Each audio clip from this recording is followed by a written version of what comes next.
Welcome to the Fantasy NASCAR podcast brought to you by RaceForThePrize.com. It's the Saturday show. We've got an Xfinity race at Darlington this afternoon. Who's excited? We don't have practice. That's okay. We've got plenty of podcasts. We've been doing research all week. That's why we do these videos, so that we are prepared and we know what data points to look at. If you want to look at those data points, Venmo, PayPal, Cash App, $25 for the month of May. I'll share all of this data with you. Make it easy, save you time. You don't have to search the internet. And you can dive in, have a little bit of an edge, have some fun this afternoon, have some fun Sunday for the Cup Series, the whole month of May. Going to be exciting, going to be awesome. This is going to be a fun slate today. There are limitless possibilities. You can see some projections on the screen, and we've got a lot of drivers that can all get into the top 10, finish in the top 5, flip a coin. Who are you going to back this week? Austin Hill, Cole Custer, Justin Allgaier, Chandler Smith. And then we've got speed starting towards the back. That will eventually work its way up. Those drivers aren't going to lead laps, more than likely. They might sneak some laps away at the end, but they're going to score a bunch of place differential that could easily exceed what any of the drivers that start up front can do. Now, if you're looking at my hog points, I've kind of got them spread out. Now, obviously, everyone's not going to get 10, 15, 15, 10. But what I'm demonstrating there, and what I believe is going to happen, is we're not going to have one driver run away with this race. There will be plenty of caution breaks. We could even have an early competition caution, which is going to open the door for people to get 4 tires and maybe kind of nurse it to the end of stage 2. And then you're going to have 8 cars maybe that start stage 2 on older tires. And the guy that leads and wins stage 1 and was the hog maybe possibly for all of stage 1, then cycles into traffic. Then in traffic, he never really gets back to the lead. And so I expect there to be several leaders throughout this race. And that doesn't even factor in the possibility of multiple cautions and all those scenarios. And so when I take that information and I lean in that direction, I don't really see any of the guys up front really running away and scoring a lot of points. And when you do that and you run optimization, the lineups that are going to get spit out are mainly going to be place differential built lineups. And I'm absolutely fine with that. It's a volatile race, dangerous racetrack, no practice. The Xfinity Series has shown the propensity to get hairy and loose, and we watched it at Dover last week. Even though the race was pretty green, then it goes into Xfinity mode. We see it often. Why would this be any different? And when it goes into Xfinity mode, it's going to lean into drivers who are going to finish much better than where they run, and that really will factor in for everybody. And when that happens, you're going to have place differential gain guys that pop out. And if you do think someone will really run away with this race, then yeah, it's going to change the build. If you juice one of these guys up because you truly believe in them for whatever reason, and you think it's going to be more of a green race, then yeah, they're going to end up in the optimal lineup, and then you're probably going to end up with 5 place differential chases. But given the way that the order was set, you're probably only targeting one guy from the top 5, if that. Maybe not. The optimizer's not going in that direction. Maybe you take a guy starting a little closer to the back of the top 10 who gets there. But you look and see at the projections here. We can all get them around 5 to 10. I don't really argue with any of these. And just one of the ways to look at it is to say, all right, we got AJ Allmendinger. I got him finishing 5th. He is the 9th guy popping up right here. So for him to finish 5th, he's got to finish ahead of these drivers. Hill, Custer, Smith, Creed, Allgaier, Almirola. He needs to get ahead of a couple of them. Maybe he gets ahead of Herbst. Maybe he gets ahead of Mayer. It's not that easy. Really, the only way he gets to 5th, which should probably happen, is he just runs a clean race. And then not all of these guys are going to survive, right? Not everyone's going to finish where they run. That doesn't happen in a typical race. And then in a Darlington race with no practice, some of these guys aren't going to make it. So Allmendinger could boost up a little bit to 5th. And I think they're pretty conservative here. And ultimately, none of them really are popping off as big hits. Again, if you want to juice somebody up in the hog projection, you can. But the real conversation starts when we get down to these guys. So this is a pretty conservative projection, I would say, for John Hunter Nemechek. I know he's starting 34th. He's way in the back. It's not technically a JGR car. It is a Sam Hunt car. But if you go over here to 2022, these are Sam Hunt cars. Finished 9th, finished 4th. And if you look at last season, 2023, in the spring race, 2 of the cars in the optimal lineup were Sam Hunt cars. And they ran in the top 15, benefited from the end, finished 10th.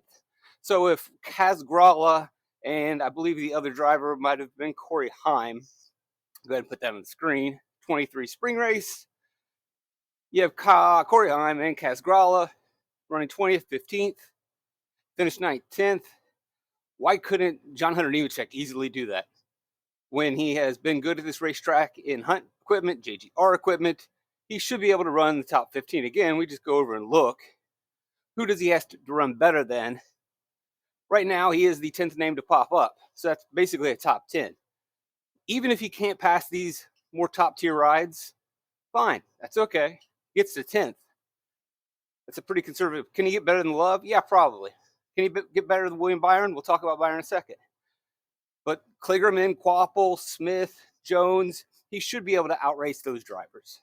Or at least be around those drivers. And as long as he keeps it clean, a 7th place finish doesn't seem like that crazy. Again, remember, if we're saying some of these guys just aren't going to make it to the end, Chandler Smith could wreck, Creed could wreck, Sam Mayer could wreck or have an issue. There's no guarantee that all the top 10 drivers are going to get top 10s. So let's say they suffer a little bit of an issue. You just have to build in that attrition boost. We talked about that previous in the week. So he gets a little bit of that boost, runs around 10th. I like John Hunter Nemechek a lot. Probably my favorite play on the slate. We look at Jesse Love. Again, he's the 11th name to pop up. Probably not as fast as these drivers. He can get better than a couple of them, run around the top 10. Maybe he gets some attrition boost. In any way, he's starting 12th. He's just not a play that we can talk about. I really just want to illustrate how we can look at these projections and get an idea of how that's going to work. So really now, once I've done that, let's just look and simply jump into where we got our value rankings at.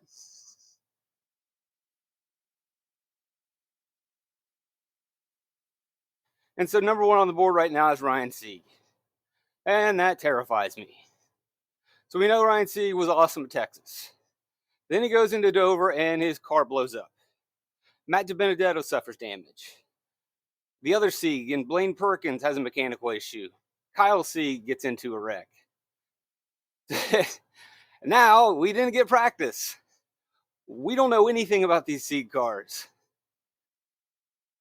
It's just, so yeah, can Ryan Sieg run 12th? That's the question. So let's go back and sort and break this down.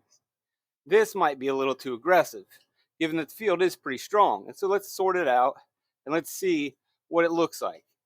Sieg's going to have a hard time passing into these drivers from Austin Hill to the Custers, down to the Byrons, even though we'll talk about Byron in a second. I know you're, whoa, Byron. We go down here. Here's Sieg, 18th on the board right now. For him to get 12th, he needs to be faster than Taylor Gray. That's tough. Jones, maybe. Quapple, tough. Maybe faster than Kligerman. It is hard for him to get to 12th. But he has been a top 15 driver. So let's say, and I might be juicing him up a little much. I think he can run 15th in this field if his car's not toast. Then, again, there are 17 names ahead of him. All 17 of these names are not going to run a clean race. At least 3 have an issue. So you give him 3 spots. That puts him around 15th. He needs a little bit more. Can he get a little bit more? So 12th might be a little aggressive. And I think if we dial that down to 13, we'll see where his projection changes. Still 3rd. Let's dial it down to 14. He's still 4th at a 6X. I think you're probably going to need to go there. Now, I know it's scary because we don't know what the Sieg cars have, but it's just the nature of the game. We'll leave them at 13 for now. All right, let's go back to our value rankings. Help you pick some more picks. Maybe we'll build some lineups here in a second. I'm so glad that you guys are here. All the positive vibes that you guys have and everything, all the appreciation, adoration, positive emails I get. It's great. Like, subscribe, share. Love you guys. Keep coming back. You can watch other videos too. It's cool. You don't have to just pick, I'm only Coca-Cola guy, or I only drink Pepsi. Drink them all. Sammy Smith showing up. benefits from not benefiting last week. So now he's going to start towards the back. It's a junior motorsports car. Junior motorsports, easily a top 10 ride. A ninth place projection. You can slide him down a little bit. He is still going to pop in your optimal lineup. Not really worried about that one at all. Josh Williams. I know, but if we just look at the data, it's a lot more comfortable than you think. Bad week last week, shake it off. But before that, had been very clean. Now, I know, rough start to the season, driver rating wise. But he's still getting solid finishes even when he was having issues here. 12th of Texas, 25th of Dover. It happens. Overall, the colored car has enough speed. He's starting 25th, 6,200. One of the things that we really like about Josh Williams at Dover, finishes 5 spots better than where he runs. Texas, finishes 4 spots better than where he runs. Richmond, Phoenix. This is telling me that he's going to be slow and methodical and figure things out. Stay out of trouble. That's 5th best. When we put him in the mid pack, get those gains at the end. If he can run around 20th, which I don't think anyone disagrees, and he's been running better than 20th, he can get a top 15 simply. I've got him at 15. Checking out. 4th best play. Matt DiBenedetto. They did get some damage last week. It did not look like it was that awful. They were able to finish the race. He thought he had a top 15 car. I think the same situation is going to happen here. Very similar to the Josh Williams play. And this may be very conservative, saying only 19th. He can run in the top 20, just outside of the top 20. Keep it clean. Avoid the wrecks at the end. Get some attrition boost. And again, let's look at the overall grid and see if a 20th place running position is really that outrageous for DiBenedetto. I don't see him better than any of these cars ahead of him. Where does his name first pop up? Right here, 24th down. Could he be better than Jeb Burton? Let's say he runs with Jeb Burton. Let's say he runs with Kyle Weatherman. The Gosselin cars were very fast at Dover and ran inside the top 20 all weekend. We don't get to see practice this week, so we're not going to be sure where they're going to slot out. But DiBenedetto is in that mix, in that pack battling. Williams probably will carry a little bit more speed, but I can see all these guys battling at the end, right there, fighting for around 20th place. I would give the edge and speed to Retzlaff and Alfredo. Liked them early in the week, but because of their solid finishes last week, their starting positions too high this week. They're not on the board at all anymore. They're going to be faster than DiBenedetto, and that's kind of where we get to the ceiling. See these drivers up here? I don't see DiBenedetto in an honest race running better than them. You could have him as high as right about here, which is 22nd, hanging onto the lead lap. Then from 22nd, you have 21 drivers in front of him. All 21 of those drivers are not going to complete the race. That's half the field. Something's going to happen to at least 3 of them. Let's say he runs 22nd, 23rd, 21st. 4 cars go down. Boom, he's in 18th place. Better than 19th. It's really not that hard. He's at 6,100. His car I am less worried about.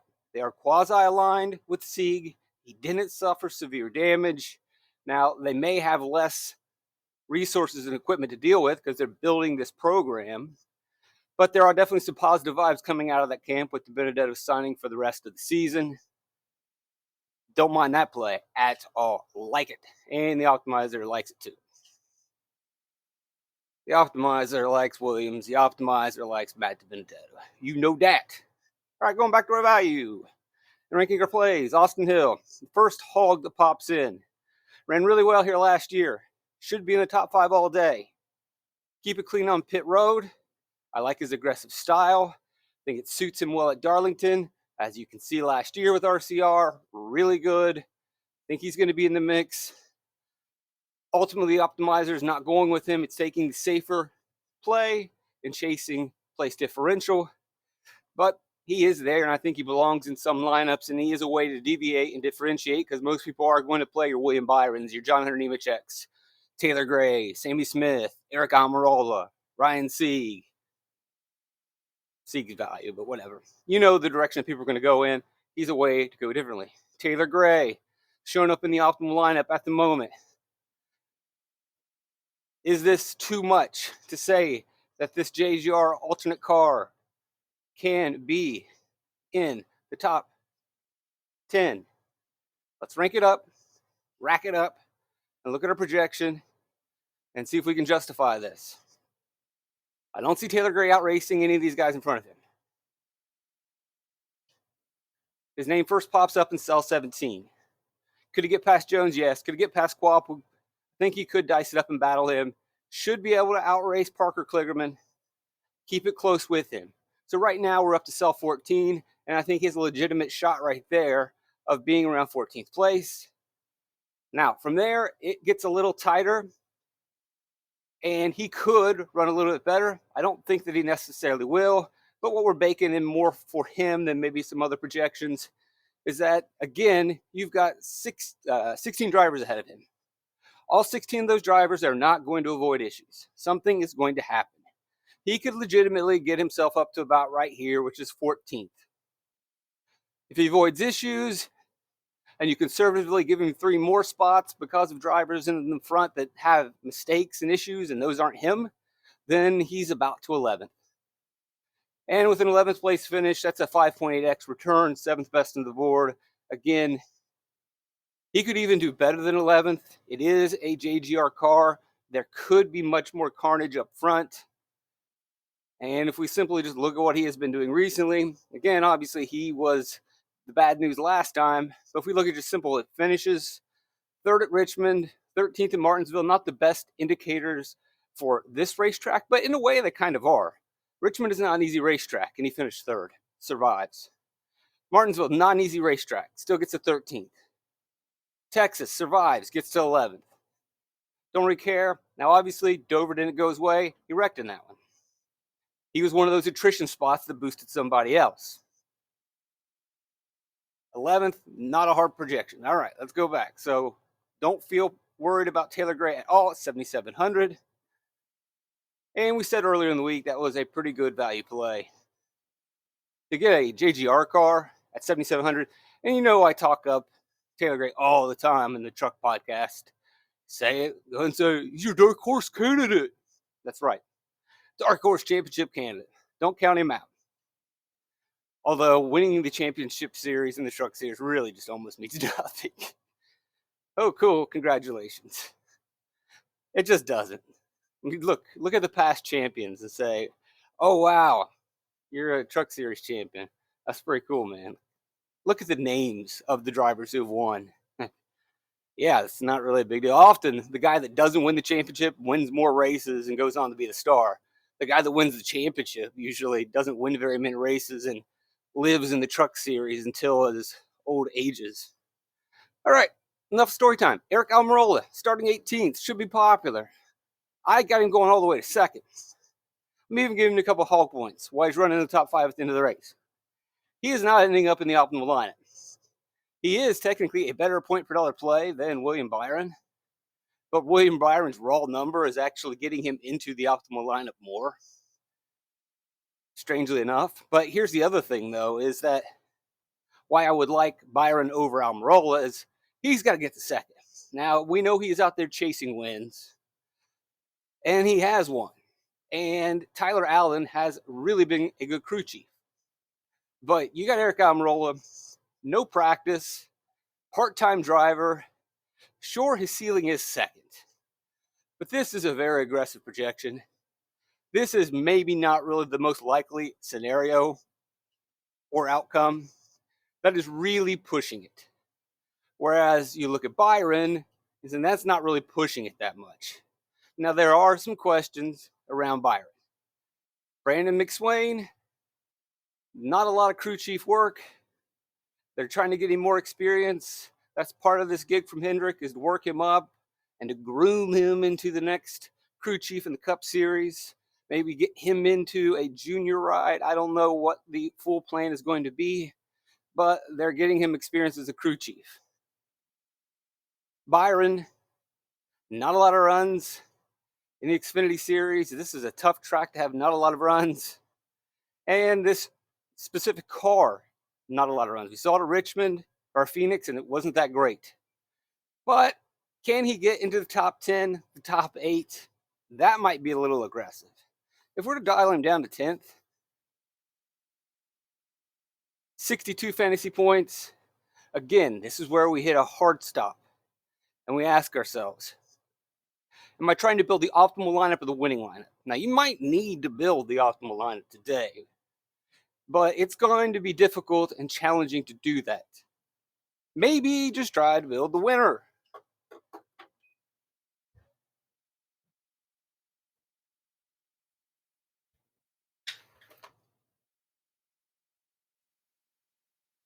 All right, continuing on. Winning lineup. It's fine. Well, maybe you don't want to chase because of ownership. That's a conversation you can have as well. Let's stack it up. I think is the best way to review this. I think this is going to be a 2-part podcast. Isn't that crazy? Get a feeling that I'm going to cut this one here in a little bit, and then you can jump into episode 2. There's just so many things to talk about. Weird, wild, crazy, isn't it? Grinding away pretty slowly at this one, so I'm sorry, but hey, probably just gonna have to do the second one that's a little bit more succinct. What do you say? All right, Jesse Love. Can he outrace Jesse Love? Yeah, I think he can. It's gonna be close, and he has to work his way through traffic. It's gonna take his time, but he knows what's ahead of him. And are we expecting plenty of cautions? Are we expecting plenty of breaks and strategy? Look, he's gonna walk through the 30s. Byron should walk through the 20s at Darlington. He's got a whole race to do it. The real question is, all right, from 20th to 10th, that's what we're looking at right here, really. I don't need Byron to beat the elite. Although, again, he's going to get spots. People are not going to finish this race. Conservatively, there are probably 10 cars that finish several laps down, and he won't be one of them. But that's really not a factor. What we really want is he's going to get some spots from these guys. But really, the conversation is, can he get to 8th? So right now, he's 11th name to pop on the board. That means he doesn't outrace any of these drivers, which I think he could outrace some of them, and I think he could pass some of them. The bigger question is, all right, can we guarantee that he's going to get past this crew? So we'll just start right around here and say, yeah, he's going to outrace Williams, Weatherman, and Jeb Burton. So that puts him up to the 21st driver, which is our 20th cell, puts him in 20th place. Easily gets to 20th. He should beat Alfredo. He should beat Retzlaff. The Hendrick car should be faster than Sieg. He's now up to 18th. It gets a little tougher in this group. So from 18th to 11th, it's not as easy, but he is William Byron. This is a Hendrick car. He didn't come into this race to do nothing. Hey, it's too bad we don't have practice. But let's step back and say, all right, well, everyone didn't get practice. Who's best suited to be able to get ready for this race? Well, think of it this way. 2 weeks ago, all these teams were building for Dover. They were building for Texas. They were building for Talladega. Then they turned their notebook over to Dover. Whose notebook has been on Dover or on Darlington? They turned their notebook over to Darlington. Whose notebook's been on Darlington for the last month? Brandon McSwain. Everyone's coming in saying, all right, we just have to do our notes. Well, who's been going over the notes more than anyone else? Brandon McSwain and William Byron. These guys didn't get practice. These guys are racing different tracks every week. Byron has been focused probably more on Darlington. Given that situation, he should be able to get past Kligerman. Quapple, this is not going to be an easy race for him. We know Andrew Overstreet, great crew chief, setting up fast cars, had a really good week at Dover, but they were borderline top 10 before they got the boost at the end. Good race, but not really better than William Byron. I mean, look, we love Carson Quapple, but this is William Byron. Should have won the Cup Series championship. Byron versus Jones. Look, we love the dark horse, Taylor Gray, but it's William Byron. It's not really that hard to get into around 11th. and then to give him 3 more place differential or attrition boosts, because again, these top 10 drivers aren't all going to make it to the end. So I have no problem with William Byron, and he is showing up as number 1 in terms of raw points. He may not be the best point per dollar play, but I've only got him finishing 8th. He could legitimately get a little bit further. Riley Herbst showing up. This is where it gets unique and interesting. If you want to swerve, I'm not going to do it. He could run in the top 5. He has been the poster boy for snake bites, along with Justin Allgaier, as we can see over here on the right side. For a median, he is finishing 11 spots, median, not average. We do median to get less skew, and 11 spots worse than where he runs. Just cannot finish a race. So if this is the one time where he turns around, because you look, Dover, top 7, 8 driver. Texas, top 5 driver. Richmond, top 5 driver. He is the 4th best driver on our board when we run the average for the Dietrich data for the tracks that I like going into this race. And you can pick different tracks if you want. You can adjust the sheet however you want. Las Vegas, Phoenix, Richmond, Texas, Dover. But ultimately, I don't think I want to do that dance. You can go that direction. He is due for some positive regression. Parker Kligerman, starting too close to the front. Yes, he could be a decent point per dollar play. He needs a lot of things to go right, and there's a huge floor.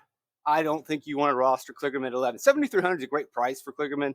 That's a steal for what can be a top 10 driver.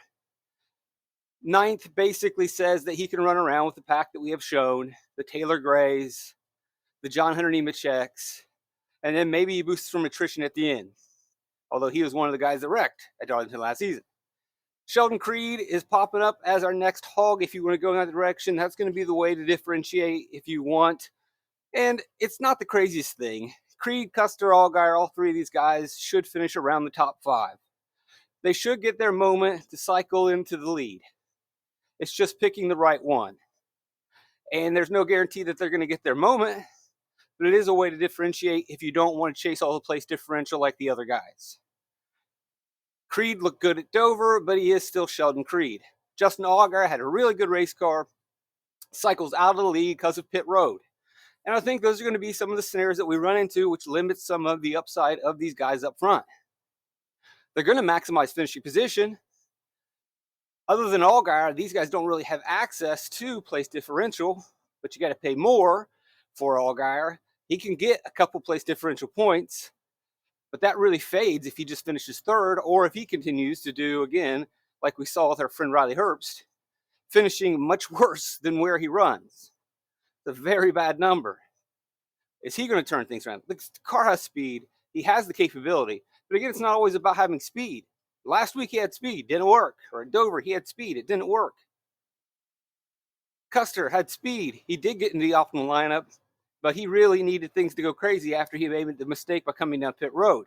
There's so many things that can unfold. Pit road, cautions, and those affect these hogs more than they do the place differential drivers.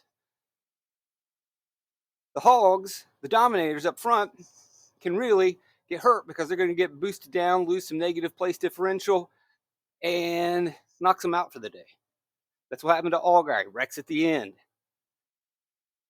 But if we are just saying speed, yeah, Allgaier could be one of our plays. Custer is starting on the pole. But we know with Custer, he can quickly fade away and then disappear from the conversation.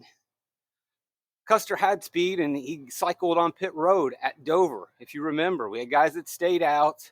He was the first off pit road of the guys on 4 tires, and he cycled to the lead. And then he led the thing in clean air at Dover, which is expected, till the chaos broke out, and he made a bad pit decision. He then ultimately does recover, but there's so many things that can knock out these guys.